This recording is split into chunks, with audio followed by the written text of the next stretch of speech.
빌립보서 1장 7절에서 11절까지의 말씀, 제가 한 절, 여러분들 한 절, 마지막 절은 함께 읽도록 하겠습니다. 내가 너희 무리를 위하여 이와 같이 생각하는 것이 마땅하니 이는 너희가 내 마음에 있음이며 나의 매임과 복음을 변명함과 확정함에 너희가 다 나와 함께 은혜에 참여한 자가 됨이라.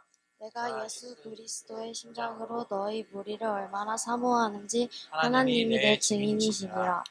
내가 기도하노라. 너희 사랑을 지식과 모든 총명으로 점점 더 풍성하게 하사 너희로 지극히 선한 것을 분별하며 또 진실하여 허물 없이 그리스도의 날까지 이르고. 같이 읽겠습니다. 예수 그리스도로 말미암아 의의 열매가 가득하여 하나님의 영광과 찬송이 되기를 원하노라. 아멘. 네, 빌립보서 세 번째 시간, 오늘 말씀 기뻐할 수 있는 이유란 제목으로요 함께 말씀을 나누도록 하겠습니다. 오늘날 저와 여러분들이 살고 있는 이 시대를 몇 가지 표현으로 할 수 있지만, 오늘 이 기쁨과 관련해서 이 시대를 표현해 보자면 기쁨이 상실된 시대라고 표현해 볼 수 있습니다. 우리는 참으로 기쁨이 없는 시대 속에서 살고 있습니다. 이러한 것들이 여러 가지 사회적 지표로 나타나는 것을 볼 수 있는데, 먼저 한 가지를 보자면 2018년까지 작년까지 조울증과 우울증과 관련돼서 건강심사평가원에서 낸 통계를 모아놓은 거예요. 남자와 여자가, 그리고 2024년부터 2018년까지 우울증, 조울증 진료 현황입니다. 진료를 받은 사람이 점점 늘어나고 있다는 것을 알 수가 있어요. 남자건 여자건, 남자건 여자건 진료실 인원이 점점 늘어나고 있다는 것을 볼 수가 있고요. 인구 10만 명당 진료실 인원이 이렇게 척도로 이렇게 표현할 수가 있겠습니다. 조울증도 마찬가지예요. 조울증, 우울증뿐만 아니라 조울증도 마찬가지입니다. 남자, 여자 2014년, 2018년까지 계속해서 7만 명대에서 9만 명대로 이렇게 넘어가는 것을 볼 수가 있습니다. 그 다음에 한국 청소년 사망 원인 너무 유명하고 너무 변함이 없어요. 청소년들의 사망 원인이요 10만 명당 7.2명 고의적 자해. 좋은 표현이죠. 고의적 자해. 고의적 자해, 자살을 해서 한국 청소년 사망 원인의 1위로 자살이 한국 청소년 사망 원인의 부동의 1위입니다. 삶에 대한 만족도 한국이 몇 위예요? 71위. 한국인들이 생각하는 내가 삶에 만족한다, 행복하다라고 느끼는 지표가 OECD 국가 중에 71위, 가장 뒤쪽에 위치하고 있다는 거예요. 오늘날 우리 한국 사회가 출생률이 감소한다, 역대 최저다, 절벽이다, 인구가 너무 폭발적으로 감소한다, 인구는 점점 줄어들고 있는데 이렇게 우울증, 조울증, 그리고 자살하는 사람들은 늘어나고 있다는 사실입니다. 청소년 사망 원인도 조금 줄어드는 것 같더니 2016년, 2018년에 더 늘어나는 것을 볼 수가 있다. 너무나 안타깝고요. 너무나 속상합니다. 얼마나 살기 힘들면 스스로 고의적 자해를 통해서 자기의 생명을 끊어버리는 일들이 나타나겠습니까? 그래서 우리나라에 심리치료, 미술치료, 음악치료, 상황극치료, 심지어는 그거 뭐죠? 레드선? 이게 뭐라고 해요? 호신술이 아니고 뭐라고 하지 이걸? 최면술. 최면술 치료까지 등장해서 온통 치료. 온통 치료들이, 다양한 치료 기법들이 우리 사회에 자리 잡고 있는 이유이기도 합니다.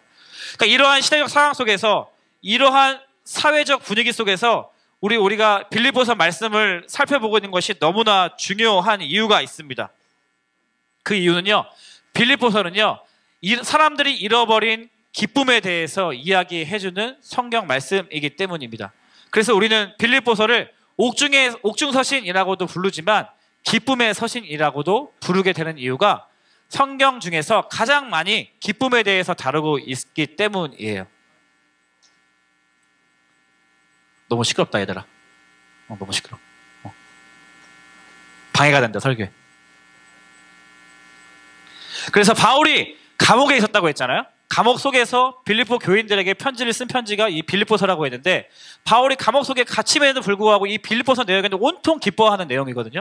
어떻게 바울이 감옥에 몸은 갇혀 있었지만 이 기쁨을 표현하는 상황 가운데로 바울이 갈 수 있었는가, 그것을 살펴보면서 우리 안에 잃어버리고 우리 안에 놓치고 있었던 기쁨이 회복되기를 원하는 겁니다. 그래서 빌립보서를 보는 거예요. 자, 바울이 감옥 속에도 기뻐할 수 있었던 이유가 무엇이었는가? 세 가지로 함께 나누고 싶은데요. 첫 번째로는요, 복음의 공동체를 만났기 때문입니다. 그래서 복음의 공동체를 만나면 기쁘다는 거예요. 복음 안에서 교제하라는 겁니다. 사도 바울은 복음에 매여 있었던 사람이에요. 자기 스스로가 예수 그리스도만이 하나님께서 보내주신 그리스도 구원자라는 사실을 마음으로 믿었고 입으로 시인했습니다. 그리고 개인의 혼자만의 그 신앙생활을 해나간 것이 아니라 사도 바울은 예수 그리스도를 만난 이후에 평생토록 복음을 전하는 삶을 살았어요. 그래서 1장 7절에 보니까 오늘 본문에 보니까요. 같이 한번 읽어보겠습니다. 시작. 나의 매임과 복음을 변명함과 확장함에 너희가 다 나와 함께 은혜에 참여한 자가 됨이라. 복음을 표현할 때 변명과 확정이라는 표현을 썼죠. 부정적인 표현과 긍정적인 표현입니다. 바울은 복음을 선포한다는 이유로 재판을 받고 감옥에 갇혀 있는 중이에요. 그 복음이 거짓이거나 해로운 것이라고 생각하는 사람들이 있었기 때문에 사도 바울은 지금 복음을 전한다는 이유로 재판받고 감옥에 갇혔잖아요. 그래서 당시에 이 복음에 대해서, 예수 그리스도에 대해서 오해하고 있던 그러한 거짓된 시선들, 가리워진 시선들을 벗겨주어야 하는 사명이 있었단 말이죠. 그래서 이 복음을 변명하는 거예요. 알려주는 거예요. 거짓이 아니라고 소개해주는 거예요. 변증해주는 거예요. 그러한 역할로 사도 바울이 지금 복음을 대하고 있기 때문에 복음을 변명한다는 표현을 쓴 거고요. 또 하나는 복음을 확정한다. 확정한다. 오히려 이 복음이 거짓이 아니라 구원의 진리임을, 너희를 죽음 가운데서 생명으로 구원해줄 사실임을 확증해주는 거예요. 선포해주는 거예요. 도장 찍어주는 거예요. 지금 너희 잘못 살고 있다. 회개해라. 주 예수를 믿으라. 그리하면 너와 내 집이 구원을 받을 것이다. 오히려 공격적으로, 긍정적으로 이 복음을 알려주고 깨닫게 해주는 것. 그것이 바로 사도 바울이 이 복음을 대하는 두 가지의 태도였습니다. 그래서 사도 바울은 이 복음을 변명하고 복음을 확증하는 삶을 살았어요. 놀라운 건 사도 바울이 혼자만 산 것이 아니라 빌립보 사람들도 그러한 사도 바울의 복음을 받아들이고 복음을 만난 사람들이었다는 거예요. 빌립보 사람들도 복음에 물들여진 사람들, 예수 그리스도를 믿고 구주로 고백하는 사람들의 모임, 그것이 바로 빌립보 교인들이었다는 겁니다. 에클레시아, 부르심을 받은 자들, 복음을 위해서, 하나님의 영광을 위해서 부르심을 받은 자들, 예수님을 만난 사람들, 예수 그리스도를 믿고 새 옷을 입은 사람들끼리 만나서 교제하며 공동체를 이루어가는 것이 얼마나 행복하고 기쁜 일인지 모르겠습니다. 사도 바울은 혼자서도 복음에 매였지만 이 빌립보 교인들이 그 복음 안에 들어와서 새로운 생명을 누리고 그 복음을 전하는 삶으로 그 공동체를 이루어가고 있는 것이 얼마나 기쁨이 되는지 표현하고 있다는 것입니다. 그리고 그 복음으로 이루어진 공동체들과 교제하고 있는 거예요. 그 복음 안에서 교제하는 거예요. 편지를 쓰고 사랑을 나누고 기도를 하고. 그래서 바울이 감옥 속에서도 기뻐할 수 있었던 이유였습니다. 먼저는 그 복음이 나의 몸을 가둬둘 수는 있어도 그 복음 때문에 나의 영혼을 가둬둘 수 없는 그 기쁨의 삶을 살았고, 그리고 복음으로 무장된 아름다운 공동체와 교제하는 기쁨을 사도 바울이 누릴 수 있었기 때문입니다. 두 번째로는요, 사도 바울은 사랑에 빠졌다는 거예요. 우리가 사랑하면 우리 안에 기쁨이 일어납니다. 기쁨이 충만해집니다. 빌립보서를 보면 얼마나 이 빌립보 교회를 사도 바울이 사랑했는지 알 수가 있습니다. 빌립보 교회가 어떻게 생겨났는지 우리가 살펴보면 조금 이 바울의 마음을 이해할 수 있는데요. 이 빌립보 교인들을 처음으로 만나게 된 이야기가 바로 사도행전 16장에 나와 있습니다. 여러분 주보 뒷면에 나와 있는 여러분 분반 내용이기도 한데요. 함께 우리 16장 6절 말씀, 앞에 PPT를 좀 볼까요? 16장 6절에서 10절까지의 말씀을 좀 살펴보고 싶습니다. 16장 6절. 성령이 아시아에서 말씀을 전하지 못하게 하시거늘 그들이 부르기아와 갈라디아 땅으로 다녀가 무시아 앞에 이르러 비두니아로 가고자 했을 때 예수의 영이 허락하지 아니하시는지라. 무시아를 지나서 드로아로 내려가는데 밤에 환상이 바울에게 보이니 마게도냐 사람 하나가 서서 그에게 청하여 이르되 마게도냐로 건너와서 우리를 도우라 하거늘 바울이 그 환상을 보았을 때 우리가 곧 마게도냐로 떠나기를 힘쓰니 이는 하나님이 저 사람들에게 복음을 전하라고 우리를 부르신 줄을 인정함이로라. 무슨 말이에요? 사도 바울은요 아시아로 가고 싶었어요. 여러분들 주보 뒷면에 나와 있는데 아시아에 가고 싶었어요. 아시아에 가고 싶었는데 예수의 영이 허락하지 아니한 거예요. 그래서 드로아까지 내려갔는데 아시아로 가려고 했는데 드로아까지 내려갔는데 그때 드로아에서 환상을 보게 된 겁니다. 그래서 마게도냐 사람이 하나가 나와서 우리를 도와달라는 환상을 보게 된 거예요. 마게도냐는 아시아는 오른쪽, 마게도냐는 왼쪽, 완전 반대편인 거예요. 그러니까 사도 바울은 아시아를 가고자 했지만 하나님이 허락하지 아니하시고 오히려 마게도냐에서 환상을 보게 됩니다. 오라고, 우리를 위해서 도와달라고. 그 환상을 보고 사도 바울이 야 이것이 하나님의 뜻이구나라는 것을 깨닫고 아시아로 가려는 생각을 접고 방향을 바꿔서 마게도냐로 갔는데요. 거기서 처음 만난 사람들이 바로 빌립보 지역의 사람들이었다는 거예요. 빌립보 지역. 그래서 마게도냐에 가서 생겨난 교회가 빌립보 교회입니다. 마게도냐 지역의 대표적인 교회가 성경에 빌립보 교회와 데살로니가 교회가 있는데 처음으로 생겨난 교회가 바로 이 빌립보 교회였어요. 이 말씀을 묵상하는데 지난 금요일 저도 이러한 신비한 체험을 하게 되었습니다. 지난 금요일 날 우리 임원단 친구들이 매주 금요일마다 나와서 저녁에 뭐 수련회 준비하고 연습하고 있는데요. 그래서 금요일 날 아이들 예쁘잖아요. 평일날 교회 나와서 밤늦게까지. 하여튼 예뻐서 이제 밥을 매주마다 같이 먹고 있는데 그래서 이제 끝나고 나서 같이 밥을 먹으러 가서 날씨도 추운데 무슨 메뉴를 먹을까 이제 고민을 하기 시작했어요. 그래서 세 가지 얘기가 나왔습니다. 뼈해장국, 그 다음에 중국집, 설렁탕. 이 세 가지 중에 우리가 어떤 걸 먹을까 고민을 하게 됐어요. 뭐 먹을래? 애들이 줏대가 없어가지고 이것도 좋아해, 저것도 좋아해 막 하다가 투표를 하기 시작했는데 바로 앞에 서현 드림센터 앞에 설렁탕집이 생긴 거예요. 야, 이거 하나님 뜻이다. 설렁탕. 바로 앞에. 설렁탕 7,000원이야, 7,000원. 야, 7,000원. 하나님 뜻이다. 그래서 가려고 하니까 보니까 조명 다 켜져 있고 막 깨끗하게 정리되어 있는데 세상에 마상에 1월 29일 날 오픈한다는 거예요. 그래서 이게 그래서 설렁탕을 가려 했지만 예수의 영이 허락하지 않은 거예요. 그래서 다시 우리 발걸음을 돌려서 야, 그럼 뼈해장국 먹으러 가자. 뼈해장국. 고기 먹고 싶다는 친구가 있어. 뼈해장국 먹으러 그 옆에 있는 이 서울 감자탕집으로 갔어요. 세상에 마상에 들어가려고 하니까 자리가 없는 거야. 자리가 없는 거야. 야, 이거 무슨 상황이야 진짜. 어떡하지 갈 길을 몰라 헤매고 있을 때 갑자기 강도사님에게 환상이 보이기 시작한 거죠. 그 중국집에 빨간 국물에 짬뽕이 생각나는 거예요. 오징어가 씹히고 있고 막 홍합이 나를 꺼내 잡수셔 막 이렇게 껍데기에서 막 말하고 있고 막 와, 그 양파가 막 춤을 추고 있고 빨간 국물이 나를 마셔달라고 나에게 막 식감을 자극하고 있고 막 환상이 보이는 거예요. 그래서 이거다 해서 중국집에 가서 너무나 맛있게 먹었다는 이야기입니다. 네. 너무나 맛있. 계획은 원래 뼈해장국, 계획은 원래 설렁탕집이었는데 네. 물론 예수의 영이 허락한 건 아니고 상황과 환경이 허락하지 않은 거였죠. 그래서 중국집에 갔더니 그 중국집에서 계획하지 않은 교제와 막 무슨 뭐 부모님 이야기부터 시작해 수련회 얘기부터 시작해가지고 뭐 연예인 얘기, 뭐 페이스북, 인스타그램 얘기부터 시작해서 막 어떤 친구는 막 10분 만에 너무 맛있어서 다 먹어가지고 여자애들이 못 먹은 거 짜장면도 다 처먹고 혼자 막 어떤 애는 막 밥만 먹고 바로 일어나서 가버리고 막 그러려면 밥 먹으러 왜 왔는지 그냥 가지 왜 왔는지 모르겠어요. 너무 맛있어가지고 아무튼 그런 아름다운 교제가 일어났는데 지금 성경에 보면요 사도 바울이 아시아로 가려고 했는데 예수행이 허락하지 않아서 마게도냐로 방향을 틀었다는 거죠. 그래서 마게도냐에 가서 첫 번째 만난 사람들 그리고 그 지역에서 교회가 생겼는데 그 교회가 바로 빌립보 교회라는 겁니다. 그러니까 사도 바울이 유럽으로 갔던 처음으로 방향을 돌려서 갔을 때 만나고 생겨났던 교회가 바로 빌립보 교회라는 거예요. 그러니까 사도 바울은 애틋했을 것 같아요.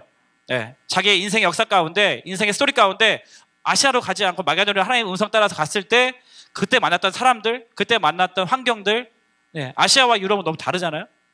그런 것들이 인상에 남았던 거죠. 이 사람들을 사랑했다는 거예요. 네. 거기서 만났던 사람들이 세 부류가 있는데 첫 번째는 루디아라는 사람. 루디아라는 사람은요, 루디아 그리고 귀신 들린 여종 간수가 있었어요. 루디아는 장사하는 이방인이었고요. 그 여종은 헬라인이라고 우리가 알고 있고 간수는 로마인이었어요. 이 별 볼 일 없던 사람들, 이 다양한 사람들이 예수 그리스도를 사도 바울을 통해서 복음을 전해 듣고 나서 빌립보 초기 교회를 형성하는 성도와 감독과 집사가 되었던 겁니다. 그래서 그들을 만났던 스토리들이 다 있잖아요. 사도 바울이 기억하고 있잖아요. 그렇기 때문에 이 빌립보 교회를 향한 사도 바울의 마음이 사랑의 마음이었다는 거죠.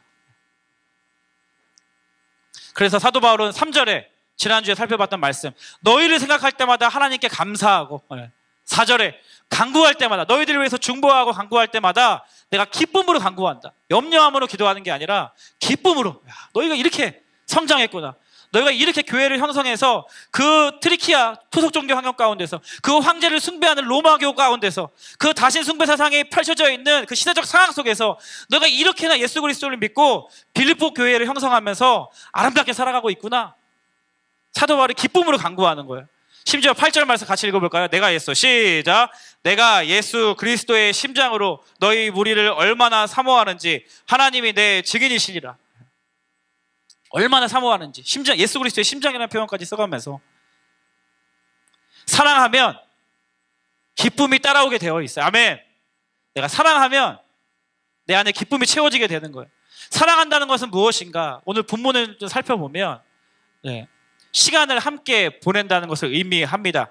사도 바울 지금 이야기하는 게 감옥에 있을 때나 진리의 말씀을 전파하는 그 모든 시간에 내가 기쁠 때나 슬플 때나 내가 갇혀 있을 때나 자유할 때나 상관없이 너희들이 빌립보 너희들이 나와 함께 해 주었다 라고 이야기하는 거예요. 쉬운 성경을 보면요 이렇습니다. 쉬운 성경을 보면 이 표현이 더 잘 표현되어 있는데 여러분을 이처럼 생각하는 것은 당연합니다. 여러분은 제 마음속에 늘 살아있습니다.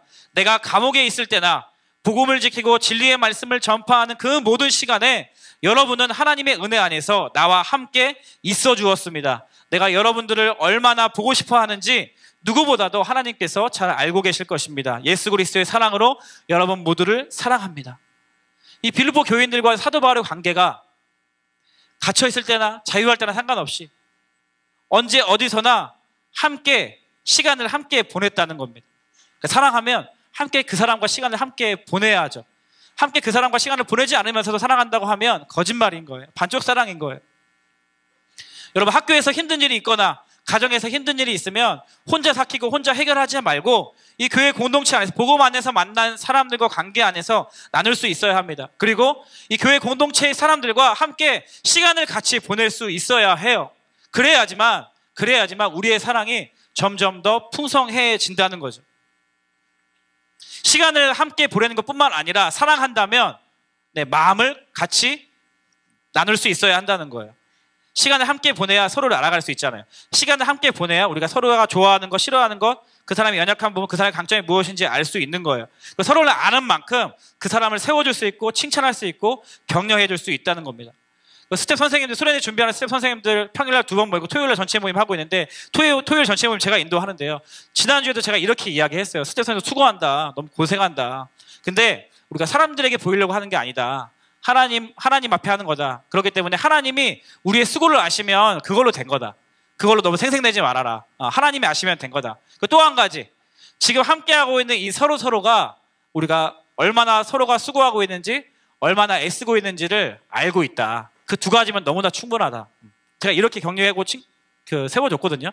그래서 우리가 서로 함께 고생하고 함께 이 시간을 보내고 있는 사람들만이 이 사람의 애씀과 수고를 알기 때문에 이 사람들을 격려해주고 세워주고 칭찬해줄 수 있다는 거예요. 그래서 만날 때마다 서로 격려해줄 수 있고 칭찬해줄 수 있고 세워줄 수 있다는 거죠. 우리가 서로 사랑하면 그 사람 힘들 때 힘이 되어주고 싶잖아요. 세워주고 싶잖아요. 용기를 북돋아주고 싶잖아요. 빌립보 교회와 바울의 관계가 지금 그러한 사랑의 관계라는 거예요. 얼마나 서로를 챙겨주고 격려해주는 관계입니까? 외로운 길을 홀로 걸어가는 것이 아니라 서로 의지하고 서로 손잡아주고 서로 응원해주고 아름다운 관계로 계속 발전돼 가고 있다는 겁니다. 그래서 마음을 나눈다는 것은 서로 칭찬해주고 감사와 위로를 통해서 서로를 세워준다는 것이죠. 또 사랑하면요, 마음과 시간뿐만 아니라 물질과 재정까지도 나눌 수 있다는 거예요. 실제로 지금 빌립보 교인들은 사도 바울이 감옥에 갇혔다는 그런 이야기를 듣고요, 헌금을 보내줘요. 연보라고 하는데 헌금을 보내줍니다. 제가 지난주에 나눴던 우리 김오르 선생님 있죠. 제 제자라고도 소개했던, TVN에 잠깐 나왔던, 여러분들이 흠모할 만한 외모는 갖추지 못한 김오르 선생님, 제가 지난주에 소개해드렸잖아요. 이분이 청주에서 지금 왔다 갔다 출퇴근을 하고 있어요. 오늘도 청주에서 오신 거고 앞으로도 그 짓을 하겠다는 거예요. 매주일마다. 죄송합니다. 짓이라고 해서. 그 거룩한 행위를 하겠다는 거예요. 근데 제가 이제 고민이 되는 거죠. 왜냐면 물론 이제 장교라서 이제 직장을 다니고 있어서 이제 월급이 있긴 하지만 그래도 매 평일마다 청주에서 왔다 갔다 하면 차비가 좀 많이 들더라고요. 그래서 제가 이 고민들을 몇몇 선생님한테 나눴어요. 왜냐하면 이게 청년이면 제가 차비라도 어떻게 좀 지원해 줄 수 있는 마음이 있겠는데 이게 또 직장인이니까 또 이제 자비랑 사역을 하는 마음으로도 자기의 재정을 써서 이렇게 하는 것도 되게 중요한 의미잖아요. 그래서 제가 어떻게 해야 되지 이렇게 고민을 하다가 몇몇 분한테 이런 고민을 나눴어요. 근데 이런 고민을 나누자마자 한 선생님이 저한테 연락을 주신 거예요. 저희가 사례비는 못 드려도 교회에서 이렇게 수련회 도와주러 오시는데 차비는 드려야 하지 않겠냐고. 자기가 차비를 감당하겠다, 헌금하겠다고. 그래서 이 선생님 차비를 또 어떤 선생님이요, 이렇게 보내주셨어요. 뭡니까? 얼굴도 몰라요. 한 번도 말도 한 번 해본 적 없어요. 그런데 왜 그 선생님은 왜 이분에게 차비를 주려고 하는 마음이 들었을까?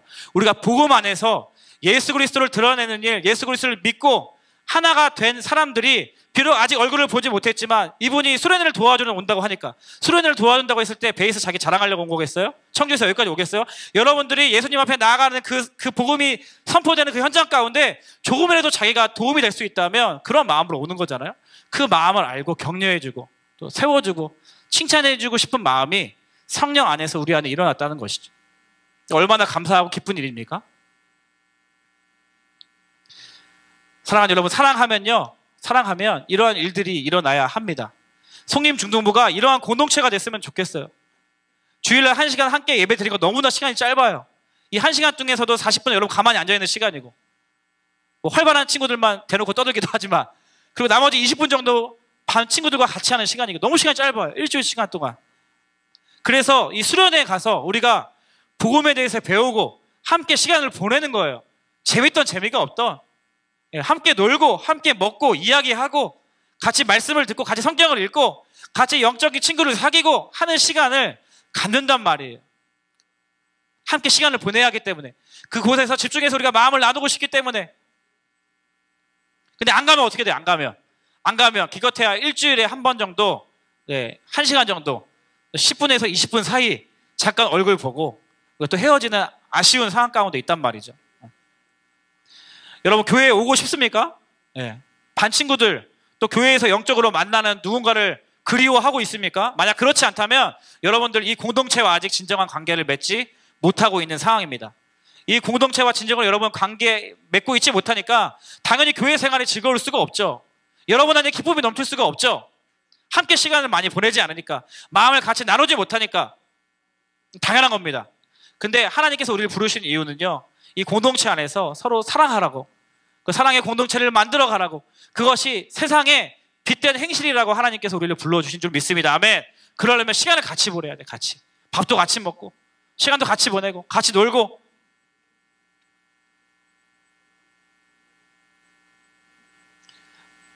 죄송합니다. 네, 죄송합니다. 네.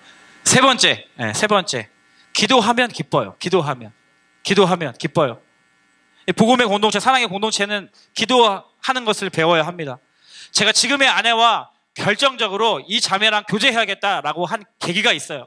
그 당시로 돌아가면 제 머릿속에, 마음속에 3명의 자매님이 계셨습니다. 정직하게 뭐야? 하지만 오래 걸리지 않았어요. 네, 오래 걸리지 않았습니다. 왜냐하면 이 자매가 하나님께서 보내주신 자매다라고, 제가 오래 이야기하지 않을 거예요. 왜냐하면 여러분이 정말 갈급하고 정말 흘무하고 사모할 때 제가 얘기를 해드릴 거고요. 오늘은 결과만 얘기할 건데, 이 자매다라고 제가 확신을 얻을 수 있었던 이유가 뭐냐면, 이 자매님이요, 기도하시는 자매였어요. 기도하는 자매였습니다. 기도하는 자매. 자, 그 당시에 제가 아버님이 이제 암 말기 투병하시고 있을 때였어가지고요, 제가 너무 지친 상황이었는데, 이 자매님이 계속해서 연락하고 해서 기도 제목이 뭐냐, 기도 제목 저한테 받아가서 교회에게 알려주시고 그러한 중보자 역할을 해주셨거든요. 기도하는 자매였어요. 기도하는 자매. 그리고 교제하면서 얼마나 우리가 만날 때마다 기도하고 교제하고 하는 것이 얼마나 행복하고 기뻤는지 모르겠습니다. 기도하면 기쁜 거예요. 그리고 기도를 통해서 교제하는 것을 배우면 이 세상에 줄 수 없는 차원이 정말 다른, 이 땅의 것이 아니라 하늘의 신령한 것들을 누릴 수 있는 그러한 기쁨이 우리 안에 샘솟듯 일어나는 거죠. 혼자 기도하는 거 어렵습니다. 근데 하지만 함께 기도하는 거 쉽습니다. 함께, 그래서 기도하려고 이런 거 하는 거예요. 강도사 한 번도 안 해봤어요. 지금도 막 떨리고 어떻게 할지 막 두려워요. 이런 거 하고 모여서 기도하고 수련회 가서 기도하고. 그래서 이 기도의 내용을 오늘 다 살펴볼 수는 없고, 바울이 기도했던 기도의 내용도 굉장히 중요한 의미들이 있는데요. 그 내용을 이 수련회 개회 예배 때, 오프닝 예배 때 한번 다뤄보려고 합니다. 그래서 말씀을 맺도록 하겠습니다. 어떻게 바울은 이 감옥 속에서 기뻐할 수 있었느냐, 또 빌립보 교인들은 그 시대적 암울하고 그 영적으로 음란한 그런 사회적 분위기 속에서 어떻게 기쁨으로 사도 바울과 교제할 수 있었느냐. 바울이 복음을 만났고 이 복음의 공동체를 이루었기 때문에 세상에 줄 수 없는 기쁨을 사도 바울은 누렸다는 것입니다. 그리고 두 번째로는요, 그들을 사랑했기 때문에, 이 공동체 안에서 만난 사람들을 사랑했기 때문에 기쁨이 넘쳐났다는 겁니다. 그리고 마지막 세 번째로 기도했기 때문에, 기도 안에서 교제하고 성령 안에서 교제했기 때문에 세상이 감당할 수 없는 기쁨이 이 사도 바울 안에 있었다는 겁니다. 사랑하는 여러분, 오늘날 저와 살고 있는 여러분들, 기쁨이 상실되어 버린 시대에 살고 있습니다. 그 상황 속에서 이 말씀을 통해서 기쁨이 회복되고 감사와 기쁨이 넘치는 2020년 살아가는 우리 저와 여러분이 되시기를 진심으로 축복합니다. 축복합니다. 우리 함께 이 찬양 불러보고 싶습니다. 성도의 교제라는 찬양, 우리 많이 불러봤던 찬양인데 함께 이 찬양 불러보면서 세상의 기준이 아닌 하나님의 기준으로 우리의 삶을 돌아보고 점검하고 함께 나아갔으면 좋겠습니다. 함께 찬양할까요? 환난, 가난과 고난, 수고로움 속에도 성도는 그 믿음을 지켰네. 주를 섬기는 일에 자신을 다 드리며 진리의 말씀과 성령으로 그 길을 걸었네. 다시 한번 처음부터 환난, 가난과 고난, 수고로움 속에도 성도는 그 믿음을 지켰네. 주를 섬기는 일에 자신을 다 드리며 진리의 말씀과 성령으로 그 길을 걸었네. 그리스도 안에서 새롭게 하시고 그리스도로 인하여 자유케 되었네. 우리는 무명하나 유명한 자요.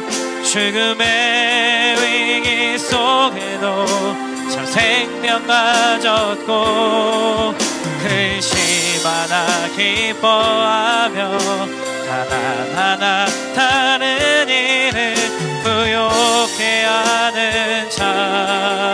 그리스도 안에서 새롭게 하시고 그리스도 안에서 새롭게 그리스도로 인하여 자유케 되었네. 인하여 아멘. 그러한 사람들을 이곳으로 불러 모아주신 줄 믿습니다. 우리는 무명하나 유명한 자요. 죽음의 위기 속에도 참 생명 가졌고 근심하나 기뻐하며 다른 일을 부욕해. 우리 자리에 다 함께 일어나셔서 우리는 무명하나 유명한 자요. 우리는 무명하나 유명한 죽음의 위기 속에도 생명 가졌고 근심하나 기뻐하며 다른 일을 부욕해 하는. 한 번 더 고백합니다. 우리는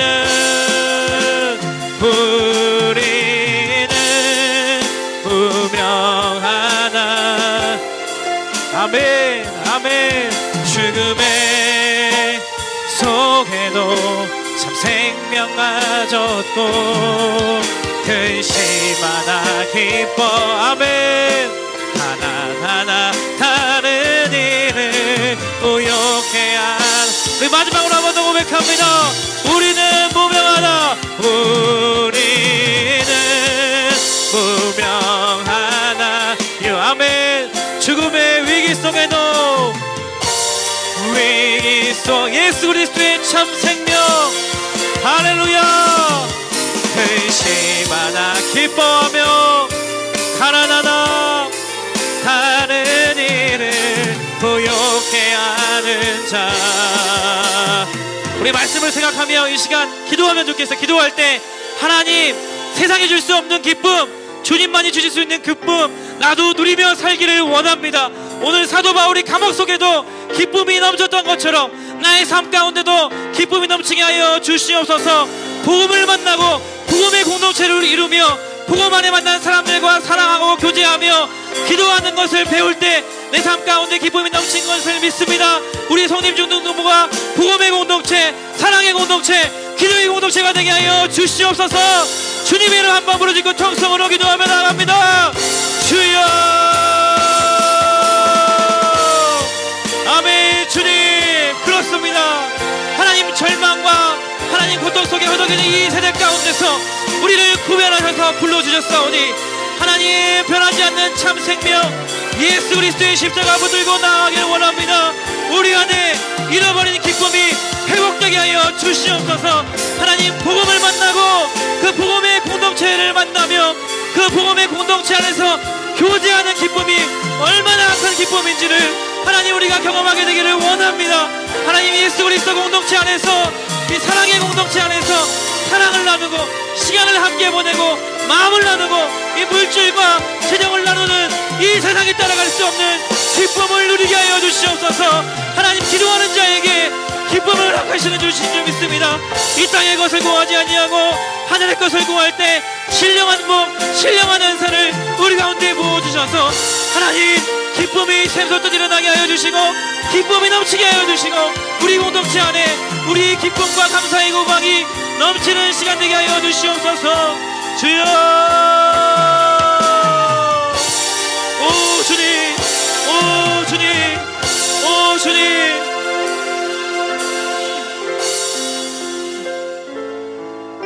사랑하는 하나님 아버지, 기쁨이 참된 기쁨이 무엇인지도 모르고 그러한 참된 기쁨을 경험하지도 못하는 우리의 불쌍한 심령들이 이 자리에 있습니다. 소망하는 것은 세상은 네가 이것을 해야 즐거울 수 있어, 네가 이것을 해야 행복할 수 있어 라고 이야기하지만 그 모든 것들이 사도 바울이 이야기했던 배설물인 줄 우리가 믿사오니 하나님 그 타락한 세대 가운데서 혼란한 세대 가운데서 우리를 구별하여서 불러주신 이유가 그 예수 그리스도의 참 생명, 예수 그리스도의 그 십자가의 복음 안에 우리를 불러주셨기 때문인 줄 믿습니다. 우리가 교회를 다니면서도 아직도 복음이 무엇인지, 아직도 예수 그리스도를 영접하지 못하고 살아가는 불쌍한 우리 세대들 가운데 이번 시간들을 통하여서, 이 빌립보 말씀을 통하여서, 이번 수련회를 통하여서 예수 그리스도를 만나는 기적이 일어나게 하여 주시옵소서. 그리하여서 세상에 따라갈 수 없는 기쁨, 세상에 채워줄 수 없는 기쁨을 누리며 살아가며 선포하는, 그리고 그런 사람들이 모여서 공동체를 이루어서 그 공동체 안에서 교제하며 사랑을 나누며 함께 기도하는 그 기쁨을 우리 성림 중등부가 누리는 한 해 되게 하여 주시옵소서. 그렇게 하실 주님을 찬양하오며 감사하며 예수 그리스도의 이름으로 기도하옵나이다. 아멘. 우리 주기도문 하심으로 이 모든 예배를 마치도록 하겠습니다. 하늘에 계신 우리 아버지여, 이름이 거룩히 여김을 받으시오며 나라가 임하시오며 뜻이 하늘에서 이루어진 것 같이 땅에서도 이루어지리이다. 오늘날 우리에게 일용할 양식을 주시옵고 우리가 우리 죄 지은 자를 사하여 준 것 같이 우리의 죄를 사하여 주시옵고 우리를 시험에 들게 하지 마시옵고 다만 악에서 구하시옵소서. 대개 나라와 권세와 영광이 아버지께 영원히 있사옵나이다.